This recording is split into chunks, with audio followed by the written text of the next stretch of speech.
नमस्कार साथियों, हिंदी नेटशाला चैनल में आप सभी का पुनः हार्दिक अभिनंदन है। अपने इस चैनल पर हम हिंदी की उच्च स्तरीय प्रतियोगी परीक्षाओं की तैयारी करते हैं। इसी क्रम में आपकी आगामी परीक्षाओं हेतु यह प्रैक्टिस बुक हम सॉल्व कर रहे हैं, जिसमें आधुनिक काल के अंतर्गत नाटक गद्य विधा से संबंधित प्रश्नों को आज के इस प्रैक्टिस सेट में देखेंगे। पूर्व के सभी प्रैक्टिस सेट्स जो व्याख्या सहित हमने हल किए क्रमबद्ध रूप से प्लेलिस्ट में मैंने लगा दिए हैं, तो कृपया करके आप प्लेलिस्ट चेक कर लीजिए, आपको वहां सब मिल जाएंगे। आइए आज का पहला और नाटक गद्य विधा के अंतर्गत 126वें नंबर का प्रश्न से आज की कक्षा को प्रारंभ करते हैं। अंधा युग के विषय में कौन सा कथन गलत है? पौराणिक आख्यान द्वारा आधुनिक युग की अनास्था, संत्रास, कुंठा अंकित की गई है। व्यक्तिक स्नेह और स्वार्थ का शासक अंधेपन का परिचय देता है। इसके द्वारा कृष्ण भक्ति की प्रतिष्ठा की गई है। युद्ध की अंतिम परिणति पूरी मानवता को ध्वस्त कर देती है। ऑप्शन नंबर सी गलत है कि इसके द्वारा कृष्ण भक्ति की प्रतिष्ठा की गई है। देखिए, अंधा युग में कृष्ण भक्ति की प्रतिष्ठा कहीं देखने को नहीं मिलती। अब इसकी व्याख्या के रूप में मैं आपको समझाऊं तो अंधा युग जो नाटक है ना, वो पूरा हमने हमारा इसी चैनल का जो दूसरा भाग है हिंदी बुकशाला चैनल, वहाँ पढ़ा है। हमने पूरा नाटक हमने पढ़ा है। अब जैसा कि मैंने आपको कहा कि जो रचनाएं आपके सिलेबस में लगी हुई हैं वो, तथा जो हिंदी साहित्य की प्रसिद्ध रचनाएं, भले ही वो आपके सिलेबस में ना हो, लेकिन जैसे नाटक गद्य विधा पढ़ रहे हैं तो प्रमुख जो नाटक हैं वो आपको उनसे संबंधित जानकारी जरूर होनी चाहिए, क्योंकि इस तरीके के प्रश्न वहाँ से आपके आएंगे ही आएंगे। तो वो आप पढ़ेंगे तो आप समझ पाएंगे इसको। तो पूरा रचनाओं को पढ़िएगा। जयशंकर प्रसाद रचित चंद्रगुप्त नाटक के पात्रों के विषय में कौन सा कथन गलत है? चंद्रगुप्त, चलिए पहले इस पे 2 मिनट चर्चा कर लेते हैं, फिर आगे बढ़ेंगे। देखिए, धर्मवीर भारती का अंधा युग नाटक हो गया। मोहन राकेश की बात करें तो उनके तीनों नाटक, लहरों के राजहंस, आषाढ़ का एक दिन, आधे अधूरे, तीनों फेमस रहे। जयशंकर प्रसाद के चंद्रगुप्त और धूप स्वामिनी, स्कंदगुप्त थोड़ा कम रहा क्योंकि वो आईएएस वाले उसमें सिलेबस में ज़्यादा उसमें आ जाता, तो चंद्रगुप्त और ध्रुव स्वामिनी से खूब प्रश्न पूछे जाते हैं। तो आपको ये नाटक बहुत छोटे छोटे होते हैं, नाटक कोई बहुत बड़ी गद्य विधा नहीं है कि आपका बहुत समय उसमें लगे। तो नाटक, निबंध और कहानी जरूर पढ़िएगा।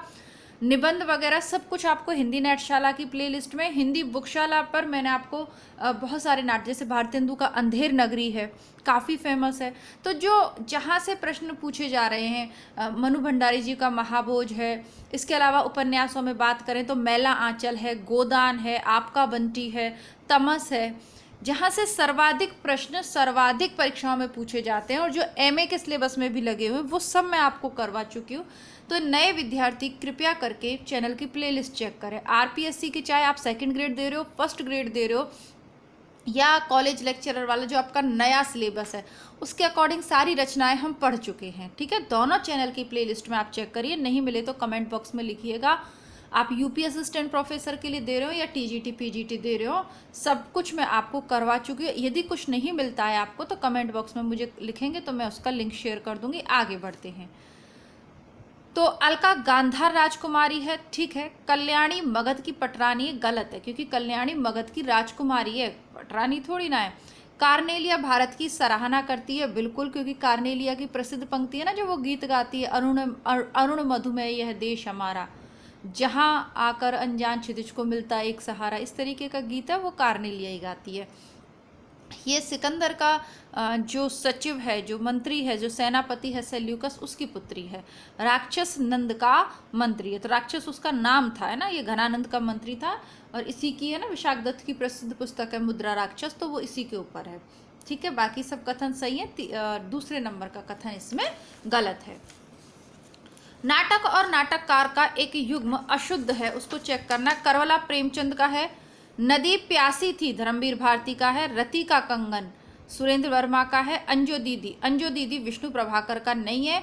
अंजो दीदी उपेंद्र नाथ अश्क का प्रसिद्ध नाटक है, इसको भी हम जल्दी पढ़ेंगे। अंजो दीदी विष्णु प्रभाकर का न होके किसका है? उपेंद्र नाथ अश्क का प्रसिद्ध नाटक है। आगे बढ़ते हैं। नाटकों और उनके रचयिताओं से संबंधित एक युग्म सही नहीं है।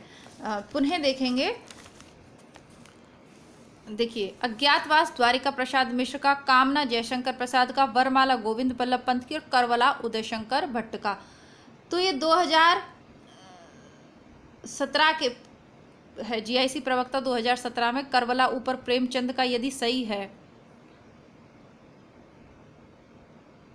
फिर नीचे भी सेम उसी चीज को पूछ लिया, तो ये करबला उदयशंकर भट्ट का ना होकर प्रेमचंद का, ये सही ऑप्शन है।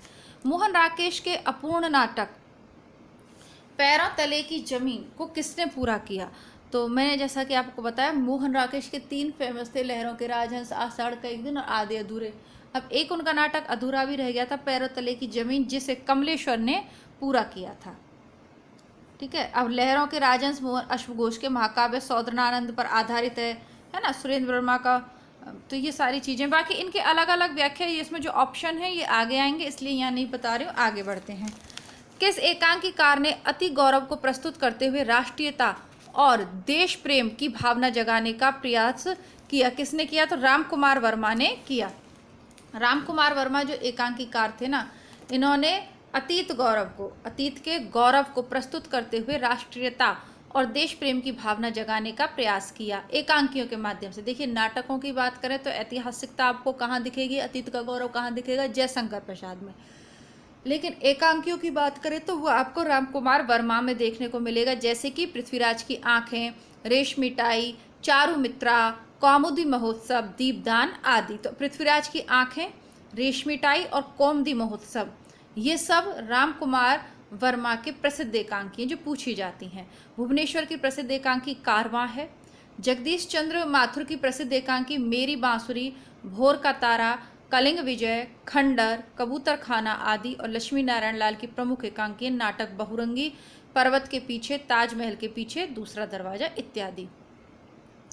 स्कंदगुप्त में धातुसेन पर अनंत देवी के क्रुद्ध होने का कारण क्या है? धातुसेन द्वारा राज परिवार में षड्यंत्र का संकेत। जब धातुसेन उनको राज परिवार में षड्यंत्र का संकेत देता है तो अनंत देवी क्रुद्ध हो जाती हैं। कुमारगुप्त से परिहास करता है, ये भी कोई बात नहीं है। चाणक्य की नीतियों पर व्यंग करता है, ये भी कोई बात नहीं है। युद्धों का वो विरोध करता है, ये भी कोई बड़ी बात नहीं है। नर्तकियों पर विषकन्या होने का उसको शक है, ये भी बात नहीं है। बात क्या है कि राज परिवार में षड्यंत्र चल रहे हैं, ये बात जब वो बताता है तो जो है अनंत देवी क्रुद्ध हो जाती हैं। ये आपके छत्तीसगढ़ असिस्टेंट प्रोफेसर में स्कंदगुप्त लगा हुआ है भाई, तो मैं इसको करवा चुकी हूँ।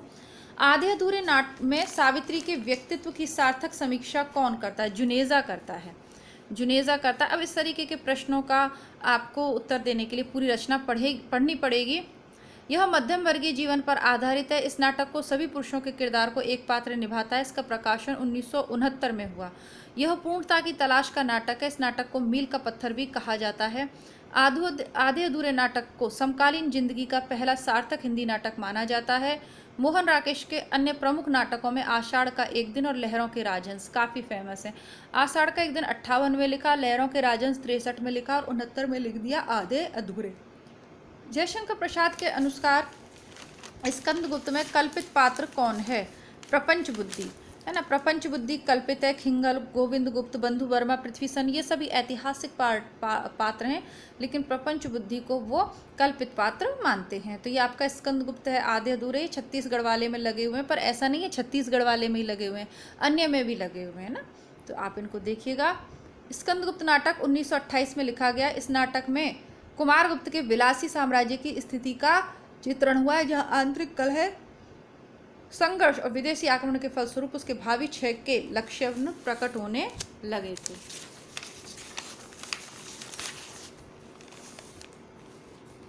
आधी अधूरी के बारे में कौन सा कथन सही नहीं है? पारिवारिक विघटन की गाथा है, बिल्कुल।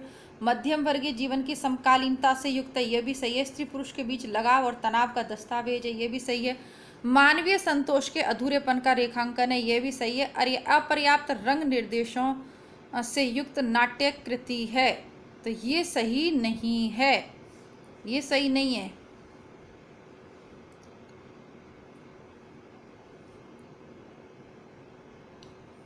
क्योंकि उसमें खूब अच्छे से रंग निर्देश किए हुए हैं, आप पढ़ोगे तो जान जाओगे। मैंने आपको आधे अधूरे पढ़ाया था तब भी ये चीज़, और शायद वो हिंदी नेटशाला की प्लेलिस्ट से डिलीट हो गया है ना, और काफ़ी पुराने समय में पढ़ाया था तो उसका मिलना भी असंभव है। अगर जैसे ही मुझे समय मिलता है तो ये आधे अधूरे अगर आपके सिलेबस में है तो कमेंट में लिखिएगा, मैं इसे बुकशाला पर करवा दूँगी आपको, ठीक है। और अंधा युग में प्रतिहिंसा का प्रतीक पात्र कौन सा है? अश्वत्थामा है ना। अंधा युग में प्रतिहिंसा का प्रतीक पात्र अश्वत्थामा है। अंधा युग धर्मवीर भारती का नाटक है। भारती जी ने अंधा युग में महाभारत के 28वें दिन के बाद की युद्धोत्तर घटनाओं का सहारा लेकर वृत्त प्रस्तुत किया है। अंधा युग में कृष्ण को प्रभु नहीं वंचक किसने कहा है? तो गांधारी ने वंचक कहा है। इसका कथा तो ये है, गांधारी का शाप भी लगता है कृष्ण को, आप सभी जानते हैं। मिट्टी के लौंदे सबके सब मिट्टी के लौंदे, आधे अधूरे में यह कथन किसका है? छोटी लड़की का है। ठीक है, छोटी लड़की किन्नी का ये कथन है। अब इसके लिए पूरा नाटक हमें पढ़ना पड़ेगा, तब इसको जान पाएंगे। स्कंदगुप्त में कवि कालिदास का नाम क्या है? मातृगुप्त है ना। तो स्कंदगुप्त में ये जो मातृगुप्त है ना, ये आपको कालिदास ही जो है देखने को मिलेगा।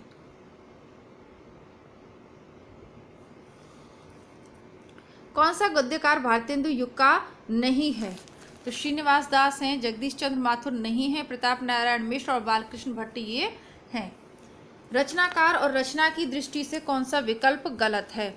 तो सुरेंद्र वर्मा का 8वां सर्ग है ही, भीष्मशानी का हानुस है, शंकर शेष का एक और द्रोणाचार्य है, धर्मवीर भारती का अंधा कुआं नहीं है बल्कि अंधा युग है। ठीक है, अब इनकी विषय वस्तु देख, इनकी तो है ही नहीं। तो ये अंधा युग तो महाभारत के युद्ध के बाद की स्थिति का वर्णन करता है। ये राजस्थान फर्स्ट ग्रेड वाले में पूछे गए, स्कूल लेक्चरर वाले में है ना। सुरेंद्र वर्मा के 8वें सर्ग में क्या है? कालिदास के कुमार संभव महाकाव्य के 8वें सर्ग पर यह आधारित है।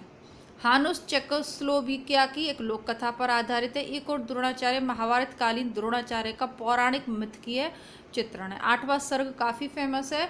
तो कालिदास ने लिखा था कुमार संभव। तो कुमार संभव जो महाकाव्य था ना, उसका 8वें सर्ग में जो कथा है उस पर यह आधारित है। भोर का तारा एकांकी की पात्र छाया के अनुसार प्रत्येक पुरुष के लिए स्त्री इनमें से क्या है? कविता। तो राजस्थान स्कूल शिक्षा प्राध्यापक परीक्षा 2018 में ये पूछा हुआ है। आगे देखते, राजस्थान के 3-4 प्रश्न लगातार एक ही पेपर में पूछे गए नाटक से। तुम्हें मुझसे घृणा है, मेरे स्वभाव से घृणा है, तुम्हारा वातावरण मेरे वातावरण से घृणा करता है। सृजन में संकलित तौलीय एकांकी का यह संवाद किसने किससे कहा है? तो बसंत ने मधु से कहा है। तो ये बुक चलती थी सृजन, उससे ये प्रश्न लिया गया है। तो अभी तो ठीक है, और यदि आपके बुक सिलेबस में हैं तो फिर वो आपको पढ़नी ही है। हाल फिलहाल तो एनसीईआरटी चल रही है, तो वो देखिएगा आप। अजातशत्रु नाटक कब प्रकाशित हुआ था? तो 1922 में अजातशत्रु प्रकाशित हुआ था। अजातशत्रु प्रकाशित हुआ था 1922 में। तो ये हरियाणा असिस्टेंट प्रोफेसर वाले हैं। कौन सा नाटक मोहन राकेश का है? तो लहरों के राजंस है। आपका जो कोणार्क है जगदीश चंद्र माथुर का है। अंधा कुआं आपका लक्ष्मी नारायण लाल का है, डॉक्टर विष्णु प्रभाकर द्वारा रचित नाटक है। भारतेंदु हरिश्चंद्र ने अपने किस नाटक में बड़ौदा के राज परिवार गायकवाड़ का वर्णन किया है? तो ये है विशस्य विषौषधम में बड़ौदा के राज परिवार गायकवाड़ का वर्णन है। ये भाण है, एक पात्रीय नाटक है। ठीक है, वैदिक हिंसा हिंसा न भवती में क्या है?